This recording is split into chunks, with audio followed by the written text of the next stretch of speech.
मुख्यमंत्री योगी आदित्यनाथ इन दिनों सियासी पिच पर धुआंधार बैटिंग कर रहे हैं। वो फिर से उन्हीं तेवर में दिख रहे हैं जिस तेवर के लिए वो जाने जाते हैं। उन्हें मुद्दा भी मिल गया। जब बांग्लादेश के हिंदुओं पर हुए अत्याचारों पर इंडी गठबंधन कुछ नहीं बोल रहा। अब योगी आदित्यनाथ जिस फायर ब्रांड हिंदुत्व के प्रतीक हैं और जिस तरह से वो हिंदुत्व की बात करते हैं, उसमें बांग्लादेश के हिंदुओं के मामले में योगी चुप कैसे रह सकते थे। इसलिए उन्होंने पहले तो बांग्लादेश के हिंदुओं पर हो रहे अत्याचारों पर इंडी गठबंधन की पॉलिटिक्स की धज्जियां उड़ाई, फिर आज पाकिस्तान को भी लपेटा।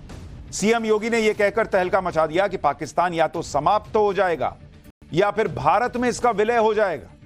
सुनिए सीएम योगी ने पाकिस्तान पर क्या कह दिया है। लेकिन हमारा संकल्प है, महर्षि अरविंद ने जो 1947 के पहले घोषणा की थी,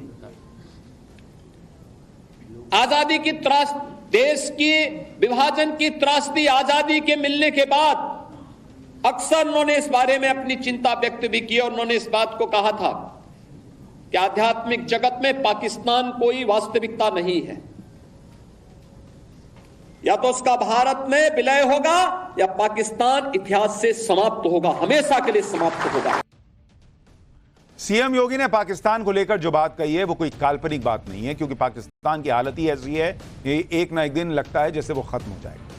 कल ही पाठशाला में हम आपको दिखा चुके हैं कि कैसे बलूचिस्तान में लाखों लोग सड़क पर उतर चुके हैं। ये लोग पाकिस्तान से आजादी की मांग कर रहे हैं। विरोध प्रदर्शनों में उमड़ी भारी भीड़ को देखकर पाकिस्तान की शहबाज सरकार की धड़कनें बढ़ी हुई, क्योंकि पाकिस्तान सरकार की टेंशन यह है कि विरोध और बगावत की आग सिर्फ बलूचिस्तान तक सीमित नहीं है। पिछले कुछ समय से पाकिस्तान के कई इलाकों में लगातार एंटी पाकिस्तान प्रोटेस्ट चल रहे हैं। बलूचिस्तान में लोग अलग देश बनाने की मांग कर रहे हैं।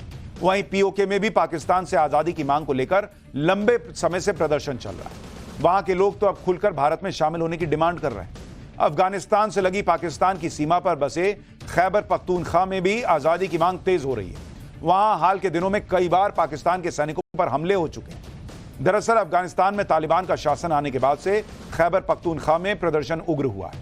इसी तरह सिंध प्रांत में भी आए दिन पाकिस्तान सरकार के खिलाफ लोग सड़कों पर उतर रहे हैं।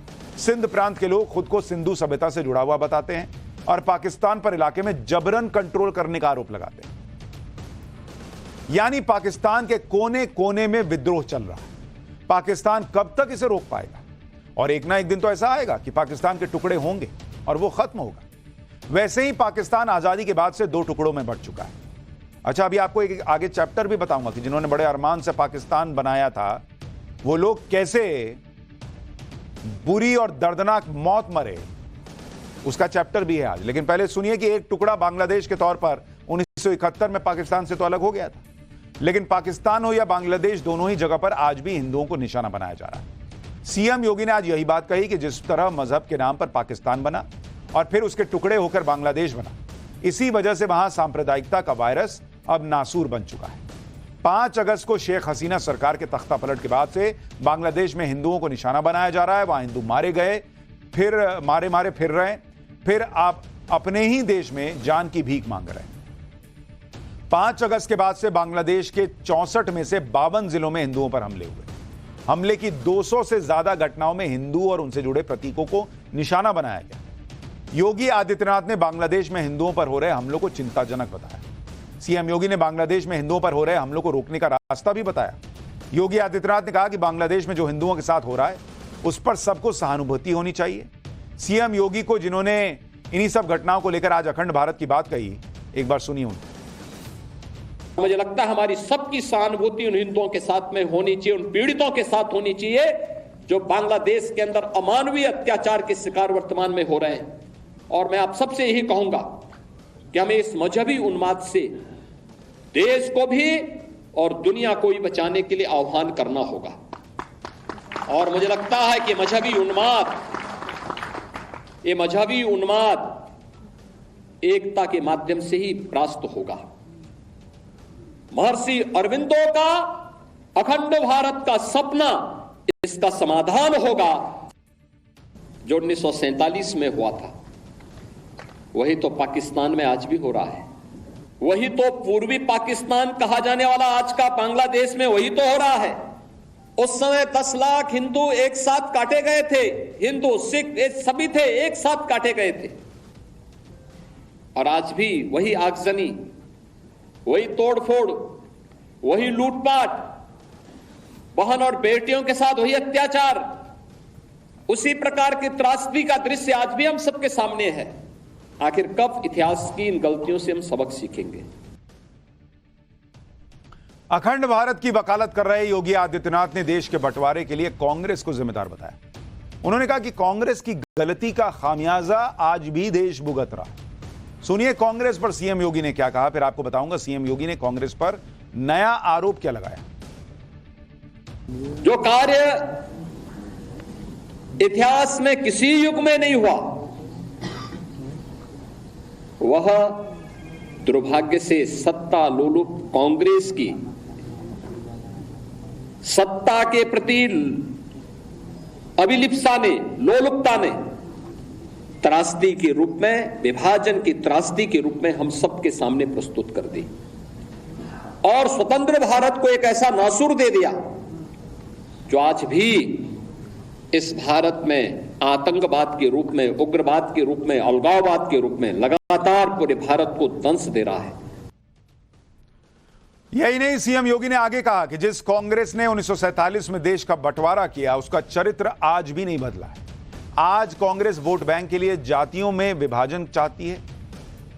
पहले सीएम योगी को सुनिए, फिर आपको बताऊंगा जिस अखंड भारत की बात सीएम योगी कर रहे हैं वो अखंड भारत है क्या।